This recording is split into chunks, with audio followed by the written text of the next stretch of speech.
What's going on, guys? Welcome back to NBA Knowledge. Today we're looking at which star was the MVP of the first round of the NBA playoffs 2021. At number 1, Luka Doncic, guard, Dallas Mavericks. Luka set the bar ridiculously high during his playoff debut last season, putting up massive numbers as the overmatched Mavericks pushed the Clippers to 6 games in the first round. He raised that bar in this postseason's rematch between the teams regardless of losing that series. Carrying as heavy an offensive burden as anyone in the playoffs, Doncic averaged 35.7 playoffs and 10.3 assists.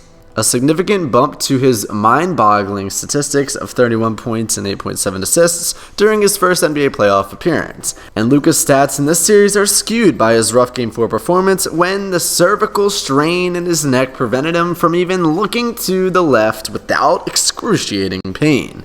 Quote, "Oh man, he did everything," Clippers star Kawhi Leonard said. Luka did this with his supposed co-star Kristaps Porzingis reduced to a max contract role player. Mavs head coach Rick Carlisle determined that Porzingis can help best the Mavs attack the Clippers' small ball lineups by spacing the floor to maximize the room that Doncic has to work his magic. Of course, the reason that the Clippers scrapped the regular season starting lineup to go small is because Luka is so dangerous. He put a bullseye on center Ivica Zubac so often early in the series, exploiting him over and over again on switches, that the Clippers head coach Ty Lue had no choice but to banish the big man to the bench. Luka, who won titles with Real Madrid and the Slovenian national team as a teenager, craves this kind of stage. He proved that in last season's playoffs. No, the Mavs didn't make it out of the first round, but his Game 4 winning buzzer-beating step-back 3 to cap a 43-point triple-double was one of the bubble's signature moments. The Mavs fell short again Sunday despite Luka outcounting for 77 points, scoring 46 and dishing out 14 assists, the most ever in a Game 7. Even before the series started, I think he's proven he's a top 5 player in the world. The series certainly validates that, Carlisle said. At number 2, Giannis Antetokounmpo, forward Milwaukee Bucks. Last summer, Giannis and the Bucks were humbled by the Miami Heat in the second round of the playoffs. An offseason of introspection followed, as well as changes to both the roster and Milwaukee's approach. All of it was put to an immediate test in the first round when the same matchup presented itself. Antetokounmpo responded by leading Milwaukee to the most surprising and most impressive result of round 1, a 4-game sweep of the defending Eastern Conference champions, including the final 3 games, all in runaway fashion. Giannis' stat line was far from perfect as he shot 46% from the field and 1 for 16 in 3-point range, but what stood out about his performance was the way he, and by extension the Bucks, confronted their past demons. That series alone won't change anything that's happened in Milwaukee the past 2 years. Only winning the series against the Nets and 2 more beyond it will fully change that chatter. But it seems like they won't be really making it past the second round. Even if they do, maybe not even the third.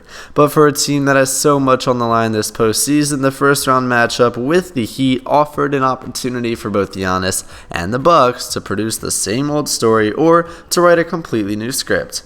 It didn't take long for them to show this year may be different, and it was Antetokounmpo, as always, who led the way. At number 3, Trae Young, guard, Atlanta Hawks. The maestro of Madison Square Garden impressed in his first playoff appearance. Analysts long wondered whether Young's small stature would become an issue against defenses that had the opportunity to plan how to get the ball out of his hands and offenses that targeted him on switches. So far, the answer is Young has been better than ever in the postseason, producing a combined 52 points per game between his own scoring and points generated by his assists, the 4th highest total in the opening round. Young's finish in this list reflects both the quantity of his contributions and their timeliness. Making his postseason debut, he scored 13 points and handed out 3 assists in the 4th quarter of a tight Game 1 at the Garden, capped by the winning floater with less than a second remaining and the game tied. All told, Young scored 41 points in 44th quarter minutes, tied with Memphis Grizzlies guard Morant for most in the final frame during the first round. As impressive, Young delivered repeatedly in a hostile environment, with Knicks fans chanting at him from before tip-off to when he shushed them at the end of Game 1 and took a bow following Atlanta's deciding Game 5 road win. On the NBA's most famed stage, Young conducted the show from start to victorious finish. And last but certainly not least, Damian Lillard, guard, Portland Trail Blazers. Lillard's 55-point masterpiece in Game 5 against Denver was not enough, but it does perfectly epitomize his time in Portland. Despite incredible performances by their sharpshooting point guard, the Blazers just can't seem to get over the hump. The Nuggets won that marvelous game and went on to eliminate the Blazers in Game 6. But here's the thing, Lillard's incredible shooting outbursts not only proved he's one of the most lethal crunch time performers the league has ever seen, he also reminded us that he just doesn't have a good enough supporting cast in Portland. He was the only reason they were even competitive in this series.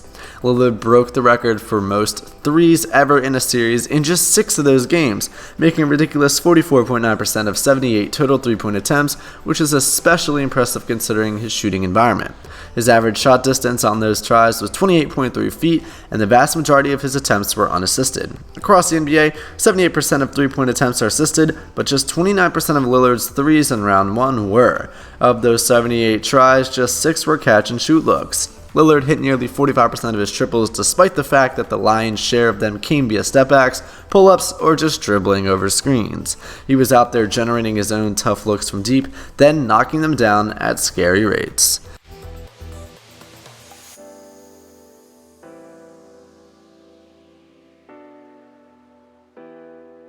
Alright guys, thank you so much for watching this video of NBA Knowledge. If you enjoyed, do me a favor and hit that like button, subscribe with post notifications turned on, and comment down below if we missed any players and who you think the MVP of the first round was, and I'll see you guys in the next video. Have a great day.